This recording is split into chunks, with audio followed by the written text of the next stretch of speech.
The Raptors this year have arguably had one of the most surprising seasons out of any team in the entire league.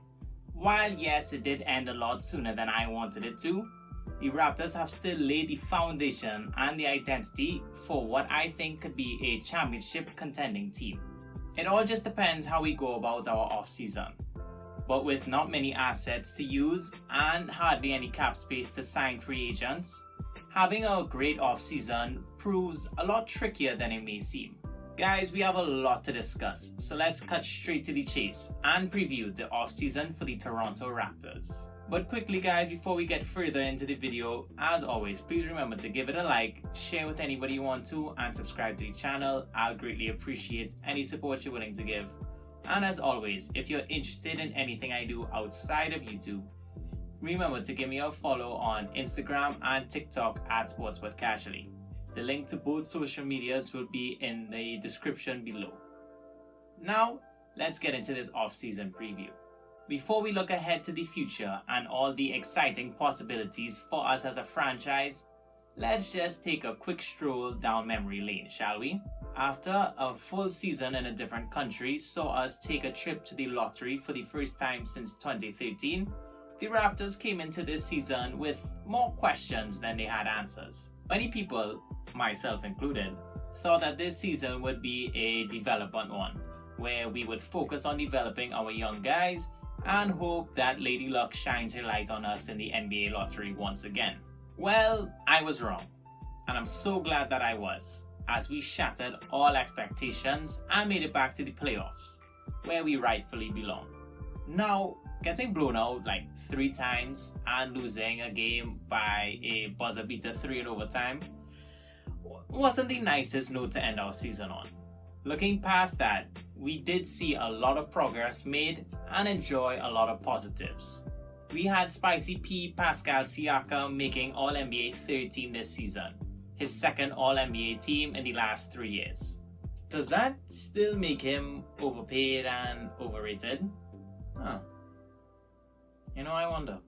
We also had Fred VanVleet as an All-Star. He just becomes the 8th different Raptors player to become an All-Star and only the 4th undrafted player to become an All-Star in the NBA's modern era. However, he was robbed of an All-Defensive Team selection because they decided to give one of the guard spots to Mikal Bridges, who's a forward, and they decided to give the other one to Andre Roberson Lights. Nah, that's fucked up for me, I really like Matisse. I'm just a little salty, but I'm over it now. Finally, we had Scottie Barnes winning the Rookie of the Year award. Bro, I am so happy. I had no idea that he would turn into this type of player this season. I thought he was the wrong pick at the time in the draft, but hey, I guess that's why I'm not a GM. To summarize, in our retooling season, where we weren't expected to win much games, we finished as the 5th seed in the East with 48 wins, which was also the 10th best record in the entire league. I say that's pretty impressive for, a development season, don't you think? A big part of our success this season was due to our new foundation and philosophy that Masai, Bobby, Nurse, and the entire organization was going for. I will be dubbing it the 6-9 experiment. The general idea of this is to have a bunch of tall, athletic, and lanky guys on the court at all times, which will make switching on defense seamless and theoretically give us the ability to guard 1 through 5. We are trying to get rid of mismatches as much as possible while also having a bunch of big beefy boys to throw at our opponents, which will hopefully cause havoc and turnovers. And year 1 was a moderate success. Guys like Scottie, Bridge, OG, Siakam, Achua, and later on Thad showed us that this could very well be the future of NBA basketball. Defensively anyway. But trust me, I'm not drinking the Kool-Aid just yet. The 6-9 experiment isn't perfect and has noticeable flaws on both ends. However, it still has a lot of potential. It just needs to be refined more. So I'm not against continuing the 6-9 experiment next season, but the front office and the coaching staff need to do more in order to have this philosophy and experiment run a lot more efficiently. Now, I understand wanting to have a bunch of lanky, lengthy, long, athletic guys at each position, but I do think that the Toronto Raptors have a lot more bigger issues to see about in the offseason, which we will get into later. To quote the great philosopher Gucci Mane, "A man without the sauce is lost, but the same man can get lost in the sauce." The sauce being athletic 6'9" guys, obviously. But before we try to convince anybody to come up north, we must first take a look at our finances and our own free agents. The Raptors are in sort of a neutral place. On one hand, we're already over the cap, which means that we could only sign outside players and free agents with any of our available exceptions and with league minimum salaries. And that automatically takes us out the running for all of the major free agents. So, nothing new, I guess. However, on the other hand, there are some positives to look at. Majority of the players that we have under contract for next season are a part of our core, which includes our main 5-man rotation. We do still, however, have to make some major decisions when it comes to our own free agents. So here's a list of them. 7 players. That's it. Let's start with the easy decisions and get them out the way. Civ has a player option, and considering he's a shooter that can't seem to throw the ball into the ocean, I assume that he picks up that option pretty quickly. Like today. Utah, Champagny, and David Johnson, no, not that one, are all restricted free agents. I see us bringing back Johnson and Champagny because they're still young and have a ton of promise. Utah, however, is different. Look, I love him. You know, he's a super nice guy and he always brings that energy defensively, but he's still very raw offensively, and he's 28 years old. So I'm not too sure how much development he can go through. It sucks to say, but I don't think we should bring him back next season. I want to save roster spots for players that would help improve the bench production. I'll miss you. Now let's get to our unrestricted free agents. Thad Young, Chris Boucher, and Isaac Bonga. First off, Isaac Bonga, get rid of him. You know, let's not waste another roster spot. We have to want more for ourselves. Now, our big decisions. Both Chris and Thad were key role players for us last season. Thad coming over in the Dragic trade, and Boucher has been with us since 2018. We have the bird rights on both of those guys, which means that we can go over the cap in order to re-sign them. However, considering the age of both of them, especially Thad, I see the possibility of us re-signing the both of them as a far-fetched idea. Boucher will be 30 next year, and he's looking to sign a decent 8-figure deal after 2 solid seasons with the Raptors. Bringing him back means that we retain a homegrown player who understands his system and his role on the team as our spark plug hustler off the bench. Thaddeus Young will be 34 by the time next season starts, and this can be viewed as the last chance for this veteran to get a decent payday. However, since he isn't getting any younger, there's a strong possibility that he might end up taking a cheaper deal elsewhere in order to contend for NBA championship.